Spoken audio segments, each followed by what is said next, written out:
மீனாவிற்கு இணையமைச்சர் பதவி லிஸ்ட் ரெடியாகிறது. அப்போ நாங்கள் எதுக்கு கொதிக்கும் பாஜக பெண் தலைகள். நடிகை மீனா பாரதிய ஜனதா கட்சியில் இணைய உள்ளதாகவும் அவருக்கு மத்திய இணையமைச்சர் பதவி வழங்கப்பட உள்ளதாகவும் தகவல் பரவி வருகிறது.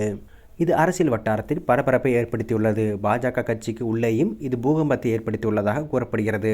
நடிகை மீனாவின் கணவர் கடந்த 3 வருடங்களுக்கு முன் மரணம் அடைந்தார். 2 நுரையீரலும் பாதிக்கப்பட்டுள்ள அவர் சிகிச்சை பலனின்றி மரணமடைந்தார். தொடர் சிகிச்சையில் இருந்து இவரின் 2 நுரையீரலும் செயலிழக்கும் நிலையில் சென்றது. மீனாவின் கணவர் வித்யாசாகர் பெங்களூரைச் சேர்ந்தவர். இதனால் மாற்று நுரையீரல் சிகிச்சைக்கு காத்திருந்தவருக்கு டோனர் கிடைக்கும் முன் மரணம் ஏற்பட்டது. புறாக்களின் எச்சம் மூலம் பரவும் கொடிய நோய் ஒன்று அவருக்கு நுரையீரல் பாதிப்பை ஏற்படுத்த காரணமாக அமைந்தது. ஆனால் உறுதி செய்யப்படவில்லை. இந்த நுரையீரல் பாதிப்பிற்கு இடையே இவருக்கு கொரோனா பாதிப்பும் ஏற்பட்டதால் இவர் மரணம் அடைந்தார் என்று செய்திகள் வந்தன.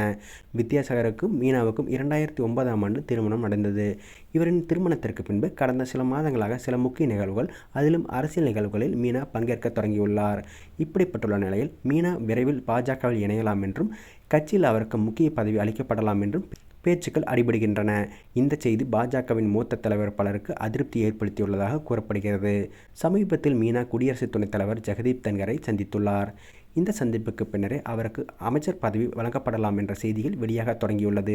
சமீபத்தில் மாநில அளவிலான 28 பதவிகளுக்கு புதிய நிர்வாகிகளை நியமிப்பது குறித்து ஆலோசனை நடைபெற்றது. அப்போதைய ஆலோசனையின் போது மத்திய இணையமைச்சர் எல் முருகனின் ஆதரவாளர்களும் நியமன பட்டியலில் இருக்குமாறு நயினா நாகேந்திரனுக்கு அறிவுறுத்தப்பட்டதாக கூறப்படுகிறது.